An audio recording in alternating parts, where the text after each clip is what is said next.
ช่องจ่ายหันเลี้ยงไหนก็จะเป็นอันไหนค่ะเนาะสังเจว่าจ่ายสายโฟนไหนก็จะเป็นอันไหนนะคะเนาะสังเจว่าจ่ายเสียงจอมเมาส์ไหนก็จะเป็นอันไหนเสียงจอมฟ้าไหนก็จะเป็นอันไหนนะคะเนาะมาส่งพี่น้องกับกูก็ค่ะมื้อในทบกันตั้งหอมโน้นไหนค่ะเนาะค่ะเดมาลาเนไล่เฮ็ดเพลงความยอก็ไล่ออกแคปความจึงหื้อไหนค่ะเนาะอ่อนตั้งสูตรเฮาค่ะหรือไลมีความอันตาเฮาได้ห้องก่อนไหนค่ะเนาะมี2ลาย1เฮาเตรียมกล้วยยอก็ห้องกล้วย2เฮาปันผู้เตรียมความเตรียมปันแนวก็เฮาเอามาห้องเทียงกำนึงไหนค่ะเนาะเฮาได้หือลึกผู้เตรียมความก็เลยไหนค่ะเนาะอันไหนก็มีคนถามมาหลายก็ไหนค่ะเนาะปีค่าค่าใครห้องเพลงค่ะใครห้องเพลงความก้อยกาวาคำฮู้เลยปันเพิ่นเตรียมไหนค่ะเนาะอันไหนก็มีคนถามมาไหนค่ะเนาะสังชื่อว่าเฮาอำหมอเตรียมก้อยอำไปหมอเตรียมก้อยอำไปหมอห้องก้อยไหนก็เฮาก็ต้องรู้เบิ่งอิงผู้เตรียมความไหนค่ะเนาะผู้เตรียมความติเบิ่งอิมก็เลยอันว่านั้นที่เฮายามถ่อมความอยู่กวนในเฮาเกียกสไตล์มิวหือเพลงความจึงหือไหนค่ะเนาะมันได้มีไว้สังชื่อว่าเฮาจิกสไตล์มิวในเฮาก็พวงความก็ในพอเฮาถ่อมยาวความเฮาเกียกความปุกเลยในเฮาหลุดด้วยป้าผู้เตรียมความมันเป็นเพอไหนค่ะเนาะสังชื่อว่าเฮาติใครเลิกผู้เตรียมความก็เลยติมาเตรียมปันเฮาไหนก็เฮาโลหาอดีเฮาเกียกความจึงหือสไตล์จึงหือไหนค่ะเนาะยาวก็เฮาเกียกพวงความก็เลยไหนก็เฮาเอามาถ่อมความเขาเฮาเกียกสไตล์ความปุกหือไหนก็เฮาเอามาถ่อมด้วยเฮาก็เฮาถ่อมเยาละลายอำกาเฮาหลุดด้วยป้าผู้เตรียมความมันเป็นเพอไหนค่ะเนาะเพราะว่าด้วยป้าเฮ็ดไหนก็เต็มมีหลายๆก้อนั่นค่ะเนาะอันเลยเฮาได้เกียกที่สุดไหนก็มันได้ออกมาอันดีผู้เตรียมความปานแน่ปุกไหนเฮาเกียกก็เป็นผู้เตรียมความก็ไหนปุกไหนเฮาปุกอันไหนก็เฮาเกียกไหนก็เป็นผู้เตรียมความก็ไหนก็มันได้ออกมาว่าเฮาเกียกในผู้เตรียมความก็เลยเตรียมปันไหนค่ะเนาะเอาค่ะเหมือนจึงนังว่ามังก็ถามมาว่าเกียกความปีอำตีเกียกความปีอันที่ว่าอำใครเจ็บปอก2หืออำนั้นก็เจ็บเจอหือไหนค่ะเนาะอำนั้นก็เฮ็ดไรถึงตี5ไหนค่ะเนาะอำนั้นก็ตั้งฮักกอดผานไหนค่ะ5ไหนก็มันได้มีผู้เตรียมความมันหางผาหางมัน1ก้อไหนค่ะเนาะเอาค่ะสังเจอว่าไล่เจอเพ่งความอำใครเจ็บปอก2ไหนก็ผู้เตรียมความเป็นก็ในค่ะนะเอาค่ะแล้วก็มันก็มีตั้งนำค่ะเนาะมีหลายๆปุกก็มีผู้เตรียมความเที่ยงตั้งนำไหนค่ะเนาะเอาค่ะสังเจอใครตัวไหนก็เข้าตัวที่ช่อง YouTube ค่ะตีว่าไต้มุนในไรค่ะเนาะก็เต็มมีอยู่ตั้งนามันเตรียมไว้ว่าผู้เตรียมความก็เหลอความปุกเหลอหูเหลอเป็นผู้เตรียมความก็เหลอเนี่ยนั่นค่ะเนาะเอาค่ะสังเจอว่าหาอะไรเพลงความยาวในก็เฮาหาสตูดิโออันดีได้เฮ็ดปันความเฮาอันดีได้ต่อยปันเสียงกองเสียงกีตาร์ค่ะเนาะเสียงกองเสียงกีตาร์เสียงดนตรีมันนั่นค่ะเนาะก็เฮาก็หาสตูดิโอก็มันได้มีหลายๆตีหลายๆตั้งในค่ะเนาะเฮาก็เลยเจอตีเหลอในก็ด้วยดีเนอร์เพลงความคาไลนะคะเนาะยาวก็อันดีค่ะเจอ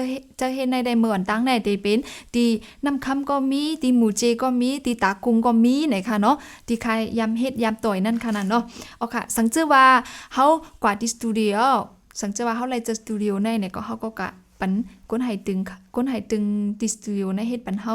วันตั้งสุดเฮาก็ติเลยเอาเพลงกับปันเขาตั้งเขาก็ติเลยเชิงกี้ร่วมกันว่าความปุกในตีสูงมันเป็นตีเหลอตีเต็มมันเป็นตีเหลอยาวก็เฮาจ่องห้องเลยค่ะตีสูงตีในห้องแล้วค่ะตีเต็มตีในถึงแล้วค่ะเนี่ยนั่นขนาดเนาะมือเตเฮาไปไล่กว่าเชิงกี้นั่นก็เฮาโหลไล่หมอห้องความเฮาไว้โหลไล่พึกไว้เต็มว่าเฮาห้องในกะหือไหน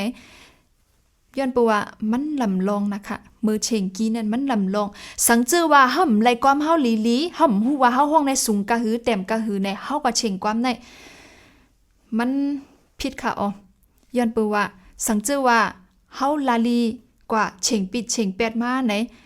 สังเจอเปิ้นต่อยยาวเฮ็ดยาวกูเมียวกูเจอกูลองเฮามาห้องในเพราะว่าอำเป็งเจอเฮาในเฮาได้ผิดเจอก้อยนะคะเนาะย้อนเปิ้นนั่นแหละเฮาหลบพึกห้องให้มันลีว่าเฮาเกียกกี้มันมอกกะหือสูงมอกกะหือไหนมือเฉงนั่นก็เฮาหลูเลยลัดในเขาลีมองได้มันเป็นไรเฮาห้องไรสูงหรือเส้นได้แทงไหนก็เฮาก็ต่างกี้แทง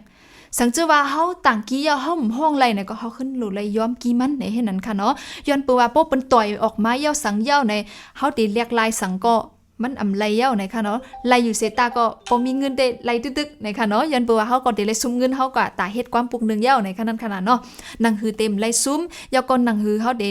ห้องให้ไลกว่าลีๆนั่นขนาดเนาะเฮาก็พึกห้องความเฮาให้ลีๆแล้วก็ให้ฮู้ว่าเฮาห้องในสูงกะหือเตรียมกะหือไหนก็จงกะกะเชงกี้มันดีๆมันนำลองที่สุดค่ะนะหนึ่งในออกค่ะสังเจอว่ามังปอก็เฮาเชงลีๆมือเฮาก็เชงจอมเปิ้นนั่นเฮาอำเป่าอะไรก็เฮาหำลาดว่าเฮาเป่าอะไรอยู่ในก็จึงไหนในสังเจอเปิ้นตัวออกมาเย้าไหนเฮาก็อัดเพลงกว่ามาเต้ๆไหนซ้ำเฮาอำเป่าอะไรเฮาห้องเสียนไรในก็เตมีปัญหาเทียงอันนึงในค่ะเนาะย้อนนั้นในเฮาไลทัดสางตัวเก่าเฮาลีๆก่อนในค่ะเนาะว่าเฮาห้องไรจึงหือแล้วก็เฮาเต็บตัดว่าเอากี้ในเอาห้าในป้อห้องไรลีๆในก็จงก็เต็บตัดว่าเฮาได้เอากี้อันไหนในค่ะเนาะก็จงก็ให้ผู้เฮ็ดปันความเฮาเฮ็ดปันต่อยปันนั่นค่ะเนาะโอเคสังเจอว่าต่อยปันเย้าไหนก็สังเจอว่าไล่เสียงล้นตีมาเย้าไหนก็เฮาได้แล้วเอาเสียงล้นตีอันนั้นแล้วก็มาถ่อมแล้วก็มาพึกห้องค่ะเนาะมาถ่อมมาพึกห้องว่าตีเหลอเฮาได้ห้องจึงหือในนั่นค่ะเนาะโอเค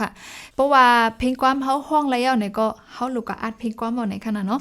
มือคาในปอกอ่อนตั้งสุดในเขาห้องอัดในเหมือนหือไหนก็ตั้งเจอสั่นแล้วก็ตั้งห้องค่ะเนาะแล้วก็ย้อนเปิ้เฮาโกเฮาจะสั่นในเฮาห้องจึงหือในก็เฮาก็ห้องกันตึกๆแก้มเฮาตันในฟังตุเฮาว่าเฮาติเลยห้องจึงหือจึงนั้นจึงไหนในนั้นขนาดเนาะย้อนเปิ้ว่าไปยามในเข้าห้องอัดสิปอกเข้าปอกที่1ในตื่นมันตื่นเต้นเย้าในค่ะเนาะเปิ้นได้ฮู้ค่ะแต่ว่าค่ะได้เข้าห้องอัดแต่อัดเพลงความมือปอกที่1ในแต่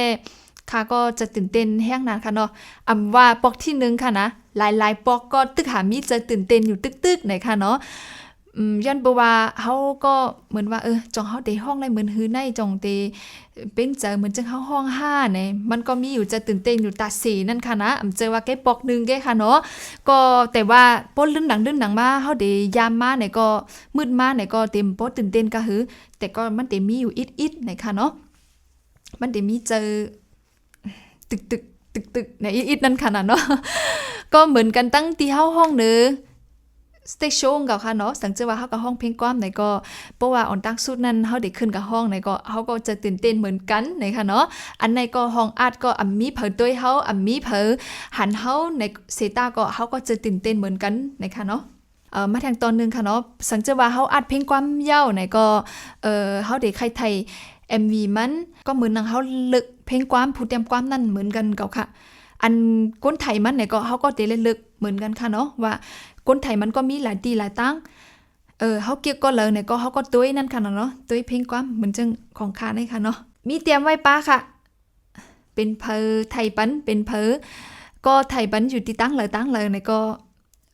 มีชื่อมันไว้อยู่ค่ะเนาะว่าเป็นคนไทยมันเป็นตีเลยในนั่นค่ะเนาะสังเจอว่าใครฮู้เนี่ยก็ขึ้นถามคามาก็ไล่ในค่ะเนาะว่าวิดีโอพวกในปีคาเกี่ยวปีเขาไทยไว้ดีเลยก็เป็นภาษาไทยไว้เนี่ยก็ถามมาเลยนะคะเนาะก็กล่าวว่าเพราะว่าแคปความตั้งหลังๆในแคปที่2แคปที่3เนี่ยก็จะเป็นคาเขาไทยไว้ห้างก้อยนะคะจะเป็นแฟนคาไทยปันนะคะเนาะคาเขาก็ไทยปันตัวกล่อมก้าวก็ฮับไทยป้าเปิ้นอยู่ค่ะสังเจอว่าใครไทยป้าเนี่ยก็กับสืบมาอะไรไหนค่ะนะแต่ก็ไทยปันนะคะเนาะก็เฮาจงก็อุบกลุ่มกันนั่นค่ะเนาะว่าติไทยจึงหือมีหือเนี่ยก็เกียกจึงหือเนี่ยก็กะขันมันก็จงก็ตกลงกันก็ไล่ในนั่นค่ะเนาะอ๋อค่ะสังเจอว่าเฮาก็ห้องเพลงความอัดเพลงความยาวเนี่ยก็เฮาใครไทยเนี่ยก็สังเจอว่าเขาไปไล่มิกเพลงความปันเนี่ยก็เฮาก็ย้อนอันดีอันแจมมาอันตั้งก่อนแล้วก็มาถ่อมค่ะเนาะมาถ่อมพองว่าเฮาห้องพิตีเหลือเฮาเกียกตีเหลือเนี่ยก็จูเข้าไปมิกในเฮาก็กว่ามีหลายขึ้นนะคะเนาะตีเหลือเฮาห้องไว้อำปีตีเหลือเฮาห้องไว้อำลีตีเหลือเฮาไปหานเจอเนี่ยก็เฮามาถ่อมที่เฮิรนดีๆก็ขึ้นจองกันมิกอ่ะมีขึ้นนะคะเนาะมีห้องขึ้นนะคะเนาะจุกาเปิ้นไปมิกในนะคะเนาะก็ห้องเย้าเนี่ยก็อำเจอว่าจุนติสตูดิโอเย้าเฮาอัดเย้าที่นั่นเนี่ยก็แคมก็มองนั่นเย้ามันจะเพราะว่าห้องย่อยก็มาถ่อมขึ้นตีเฮิรนหลายๆขึ้นหลายๆวันค่ะเนาะเฮาเกียกตีเหลอในหลายๆขึ้นถ่อมขึ้นถ่อมย่าถ่อมขึ้นนะคะเนาะเฮาเกียกตีเหลอในก็เฮาขึ้นกว่ามีขึ้นนะคะเนาะสังเจอว่าเปิ้นไปมิกย่าในก็เป็นสังฆะความปุ้งนั่นแนวก็เฮาก็ขึ้นเอามาไถไว้อันตั้งก็เลยค่ะเนาะ MTV มันเฮาเอามาไถไว้อันตั้งก็เลยไถไว้หลายปุกนั่นค่ะเนาะไถย่อเพราะว่าไถย่อเพลงความเฮาไลโมดเอาในก็เฮาก็ได้เฮ็ดออก มาสตาร์มานั่นค่ะนะเนาะอันนี้ก็ที่เป็นไผ่ก้นเฮ็ดเป็นวิดีโอค่ะเนาะไผ่ก้นเฮ็ดเป็นวิดีโอไผ่ไทยเป็น MTV ในก็ที่ย้อนเพลงความอันที่เฮาอัดไว้นั่นที่เปิ้นมิกไว้นั่นย้อนเนี่ยก็มาให้แล้วก็ตั้ง MTV เฮาก็มาเสิร์ชจอมกันแล้วก็ที่เฮ็ดออกมาสตาร์คุยมาในค่ะเนาะเอาค่ะสังเจอว่าออกเป็นแคบมาเย้าเนี่ยก็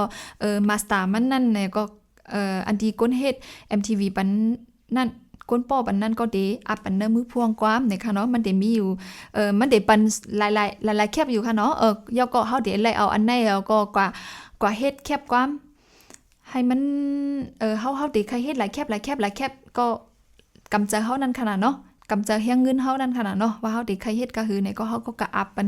ที่ร้านนั้นเฮ็ดปันเนี่ยก็ไปเฮ็ดเดียวเนี่ยก็เฮาก็ได้ปืนแผนั่นขนาดเนาะเมืองเลยปืนแผที่ลาเชียว5หมู่เจ5ปังลง5ไล่คา5เนี่ยกูเมืองนั่นขนาดเนาะตาขี้เลข5กุนเฮง5ตากง5วิ่งเหลือ5เนี่ยเฮาก็เฮ็ดไหนปืนแผก่อนนั่นขนาดเนาะเอาค่ะมือเหลียวในแต่ขายแคบความอำไรเอาในนั่นขนาดเนาะเมื่อวันตั้งไรเพราะว่าขายไรแคบความมากก็หือไหนก็เขาก็ขึ้นไม่เอาเงินที่ขายแคบความนั่นขึ้นมาตีเฮ็ดความเหมือขึ้นมาซื้อเพลงความมาเตรียมเพลงความมาต่อยมาแยกมาไถกุมเมียวนั่นขนาดเนาะขึ้นไม่เฮ็ดตอดแทงไรในขนาดเนาะมือเหลียวในย้อนเปว่าเฮ็ดย้อนเปว่าขายแคบความอำไรในเขาก็ตีตัดดี10เฮ็ดออกมาแล้วไล่เทียงนั้นเฮาก็เลยหยับเจออีดในขณะเนาะย้อนเปิ้นนั่นแลมือเหลียวในพวงก้อมหลายๆก้อนเนี่ยก็ขึ้นเอาเพลงก้อมเฮ็ดเพลงก้อมแมวก็ลงอลังอลังเงินแนวก็ขึ้นจงไกมาลงดี YouTube ย้อนเพราะว่ามาปล่อยดีต่างดีเหนือ YouTube ในแหละมันก็ได้ไล่เงินอีดออดตาเฮาได้สืบเฮ็ดเพลงก้อมออกมาไล่เทียงในนั้นขนาดเนาะสังเจอว่ามีก้นต้วยนำในก็ติไล่นำสังเจอว่ามีก้นต้วยเอในก็ติไล่เอย้อนเปว่าเปิ้นก็ติไล่จอมเงินอันที่เปิ้นมาปืนข่าวสังว่าจอมเจอในนั้นขนาดเนาะสังเจอว่าใครปันแห้งใครถ่อมเพลงความในมือเหลียวในติก็หาซื้อแคบความหยาบนาในก็มือเหลียวในปันแห้งไล่ตี YouTube ในค่ะเนาะตัวไรที่ YouTube นะคะเนาะยก็มันก็เต็มเลยอยากจะติกว่าซื้อแคบก็มาถมนั่นในขนาดเนาะมันก็กับปันมือเหลียวในก็เผอก็มีฟงค่ะเนาะเผอก็ตัวเนื้อฟงเขาก็ตัวตีเนื้อ YouTube ก็ไล่นะคะเนาะเพลงความอันเลออันเหมออันเก่าก็ถมในกูเมียวนะคะเนาะเพลงความเจ้าของอันเต้มันค่ะเนาะตีเนื้อ YouTube ช่องใจหันเลี้ยงเนี่ยก็ติเป็นอันไหนค่ะเนาะสังเจอว่าใจสายโฟนเนี่ยก็ติเป็นอันไหนนะคะเนาะสังเจอว่าใจเสียงจอมเมาส์เนี่ยก็ติเป็นอันไหนเสียงจอมฟ้าเนี่ยก็ติเป็นอันไหนนะคะเนาะเจอว่านังหอมโน้นเนี่ยก็ไต้มุนนะคะเนาะ TAIMUON เนี่ยเตียแมวก็ขึ้นติหันก้นตีเขียวๆในแล้วก็เขาก็แน่นกว่าเพราะแน่นกว่าเนี่ยก็ไม่ได้มีวิดีโอตั้งนำเนี่ยก็เขาก็เต็กกว่าที่วิดีโอเนี่ยก็ไม่ได้ออกมาความตั้งนำเนี่ยค่ะเนาะความเก่าห้ามนั้นก็ความอำนั้นก็ใครห้องกล่าวเคยสังหารเนี่ยก็เลยตั้งโมดเนี่ยค่ะเนาะสังเจอว่าไปไล่แน่นปันสับไข่เนี่ยก็ขึ้นแน่นปันดีในสับไข่เอวก็นังหือเพราะว่าคาเขาออกเพลงความมือเลยเนี่ยก็อันเมอต่างก้อมอันมาคืออันเก่าในก็ตีไล่เขาเนื้อฟงพี่น้องเขาในก็ตีไล่ตุ้ยไล่กำเหลียวนั่นค่ะเนาะเจอว่านังน้องโน้นเนี่ยก็ขึ้นเป็นชื่ออันไหนนะคะเนาะปันแห้งไล่เจอไหนนะคะเนาะใครถ่อมเป็นความคาอันมาคืออันเก่าเนี่ยก็ปันแห้งไล่ตีเนื้อ YouTube นะคะเนาะสังเจอปันแห้งคาเขาเนี่ยก็อันที่ว่าคาเขาไล่เงินมาอีออดนั่นก็คาเขาตีไล่มาเฮ็ดไล่ปึดออกความมาไล่แทงตั้งนำนะคะเนาะสังเจอว่ามีเผอปันแห้งในก็พ่วงความเฮาค่ะก็เตรียมมีแห้งเจอค่ะเนาะเต็มมีแห้งเจอตัดเฮ็ดเพลงก้อมออกมาไล่แทงน้ำนะคะเนาะย้อนเปิ้นนั่นแหละใครย้อนตั้งจอแถมพี่น้องเขาสังเจอว่าใครถ่อมเพลงความไต้เฮาไหนก็มือเหลียวในถ่อมไล่ที่ YouTube นะคะเนาะแล้วก็ใครถ่อมเพลงความก็เลยในก็เตรียมซื้อก้อนนั่นแล้วก็เข้ากันด้วยก็ไล่เอานะคะเนาะสังเจอว่าเฮาสับไข่ไว้ในก็สังเจอว่าผู้ห้องความก้อนนั้นมันลงความปุกแล้วหูแล้วอันมาคืออันเก่าอันนั้นก็ลงสังก็เย้ามันก็ติเข้ามาตีเนอร์โฟเฮาในก็เฮาก็ติเล็ดด้วยจอมอยู่กว่าตาเซนะคะเนาะเอาค่ะกำเนิดสุดใครย้อนถึงพี่น้องเขาสังเจอว่าพี่น้องเขามีตั้งฮู้จึงหือตั้งหันจึงหือลองเฮ็ดเพลงกว้างลองห้องเพลงความลองตีไล่กระถ่อมความตีเลอในสังเจอว่ามีพี่น้องเขาฮู้นำลือเซในก็คอมเมนต์มาติเตอร์ในไล่ในก็ปันตั้งหันถึงไล่นะคะเนาะว่าตีไล่ให้หือพองในก็ขึ้นลัดมาปันไล่นะคะเนาะกำเนิดสุดอย่าลืมSubscribeปันช่องไต้มุนปันแห้งความคาไลตีเนอร์ YouTube นะคะเนาะโอเคยินจงพี่น้องเขากูก็ค่ะ